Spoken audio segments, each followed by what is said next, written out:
Hey you guys, I'm here today to do a video and it is so hot. It's still up in the 90s here in my location and I'm outside, of course. I'm sitting in my vehicle and this wasn't the plan for the video, but I decided I would go ahead and do it. I'm waiting on a client to do an energy session and she wanted to do her session in nature, and of course, I love that idea, so I jumped on the opportunity to do it.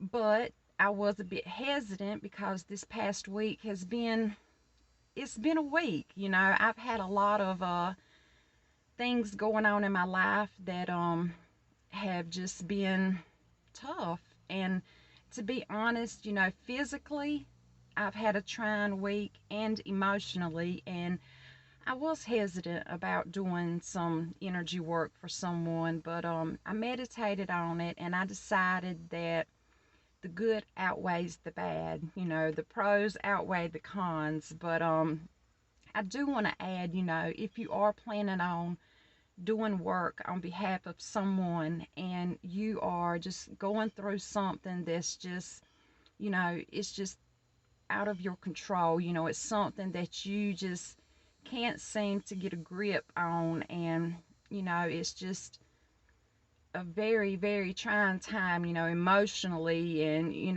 you may want to refrain from doing spiritual work. And I know I may be contradicting myself, but it depends on how you handle, negativity. It depends on how you handle, the spiritual aspect of those trying times in your life. And for me, sometimes when I help someone else in their healing process, that in itself helps me to heal. So I decided to go ahead and come meet her.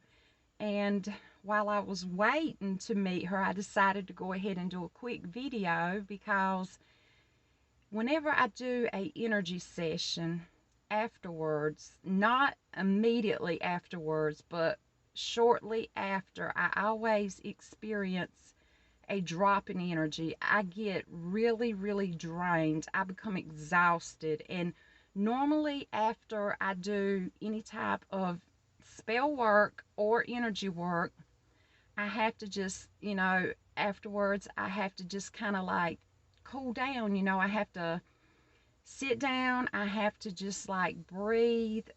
To me, it's what I would call like reverse meditation.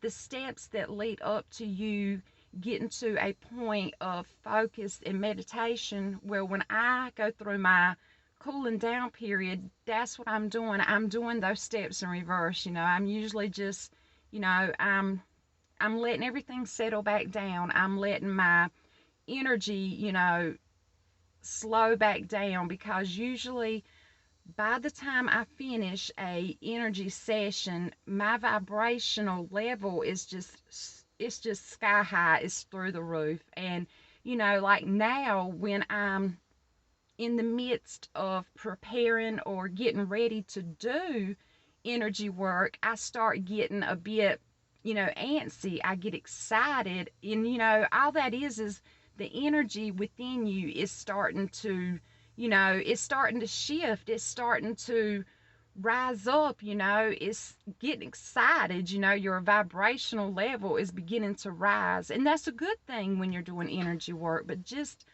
always try to keep a grip on everything. Don't let it get away from you, because sometimes there is a too much of a good thing.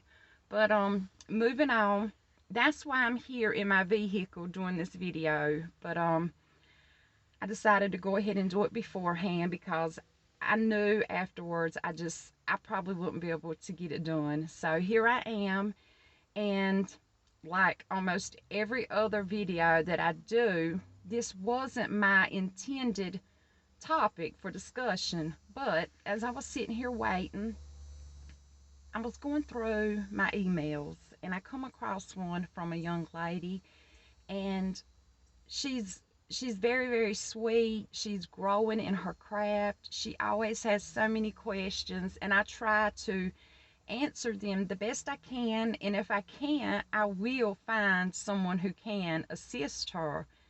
And I'm thankful that she comes to me with questions, because in helping her to understand, it's helping me to understand and grow. And you're never too old to grow, to learn, and that's part of the whole process of evolving.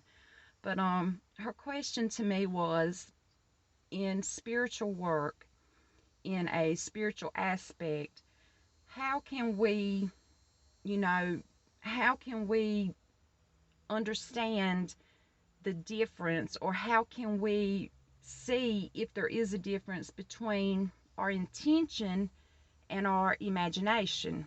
And when I sit down and I think of it and I say it, it's almost as if there's really not a big difference between the two, because your intention is something that you believe, it's something that you need, you want, you desire.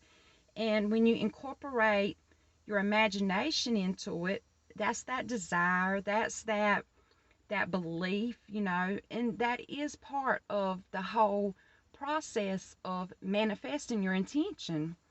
And as a spiritual person, you will have questions, and you're going to have a lot of questions. Um and sometimes you won't be able to find those answers, and sometimes you won't be able to give those answers.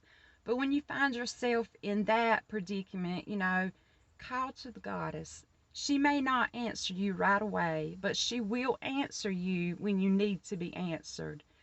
And you know a friend of mine told me not too long ago that when you're living a spiritual life, it's almost if you're living in circles or living in riddles. And she said that a lot of the information she reads and a lot of the advice she gets, it seems to be, answers, riddles, and circles. And I told her that, I can't agree with that.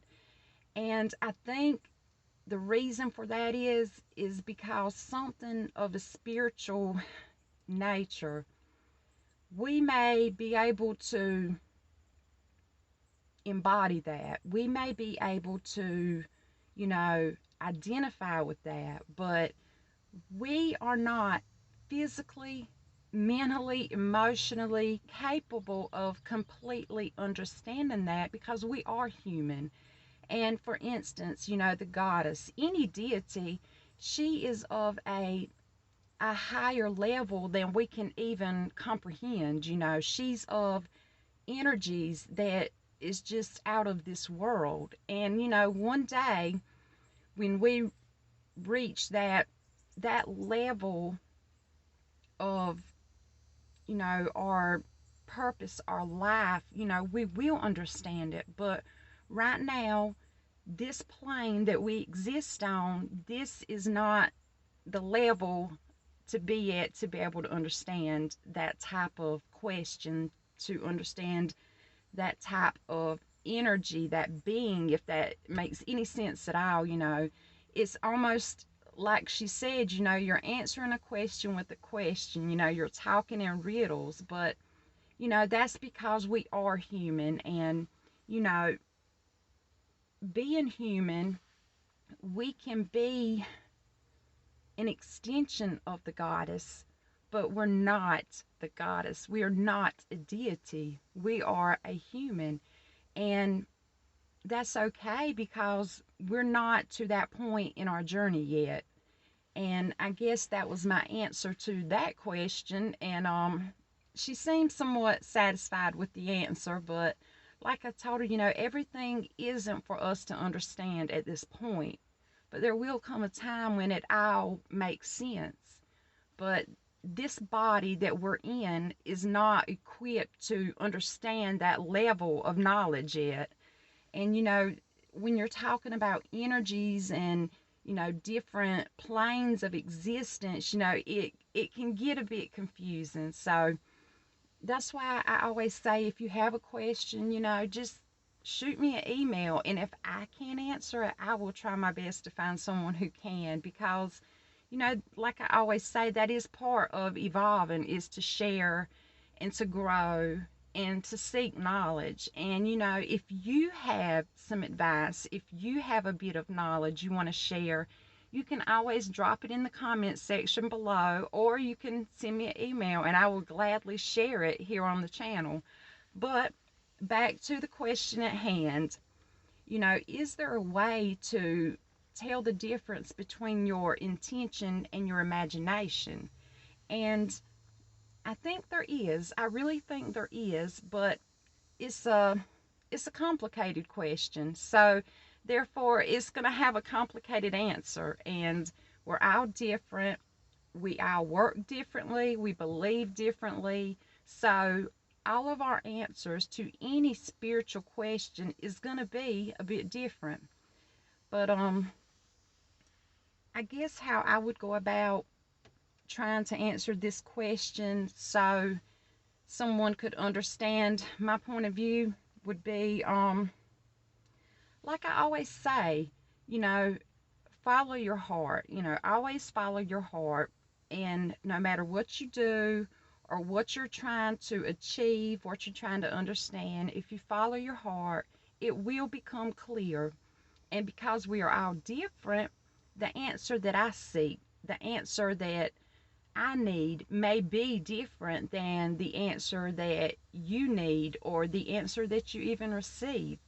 You know, just always follow your heart and remember that, you know, there's no right way and there's no wrong way. And that's the same with any aspect, even with the answer to a question. There's no right way, there's no wrong way. There's your way, there's my way, and in turn that is our way. And that's what it's about, is understanding our own spirituality.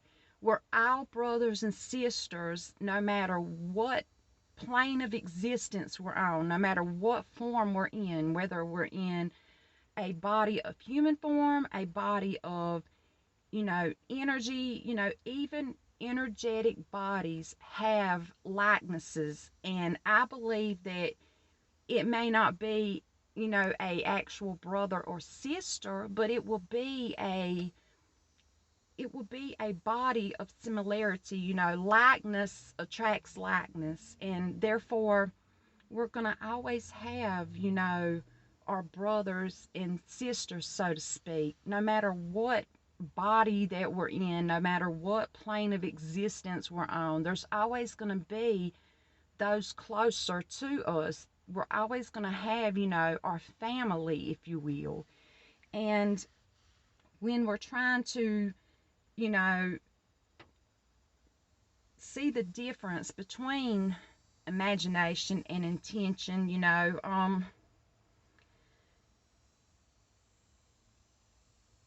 I think to sum it up is it goes hand in hand. Intention is actually a thought, and therefore, with energy, energy is all around us. Energy is within everything. Every person, every place, everything. Every thought. To think something takes energy. To speak something takes energy. To actually physically reach out and do something, it takes energy. There's spiritual energy, there's emotional energy, there's physical energy, there's all different types of energy.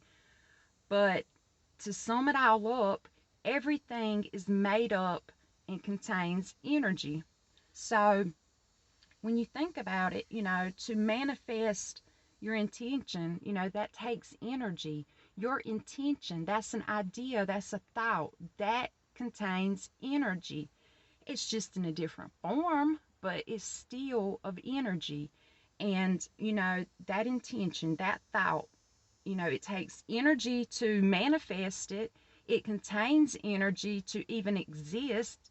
And, our imagination are just, complex thoughts. They're ideas and concepts that our mind can see, that our minds can put into action, you know, for us to understand, for us to be able to mentally see, and for our imagination to, work, and it continues to work. It's nonstop. Even when we sleep, we dream.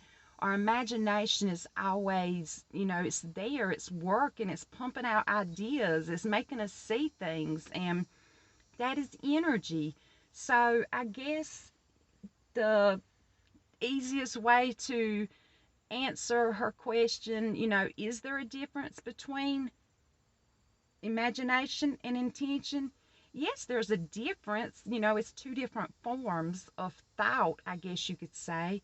It's two different ways to work your magic, to incorporate your energy. But, you know, what it is? It's energy.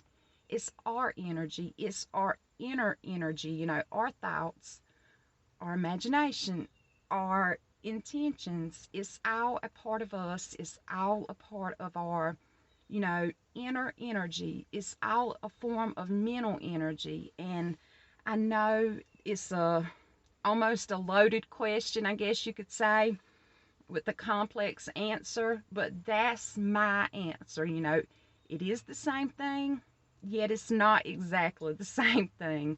But what it does have in common is energy is in your intention. Your intention is a form of energy.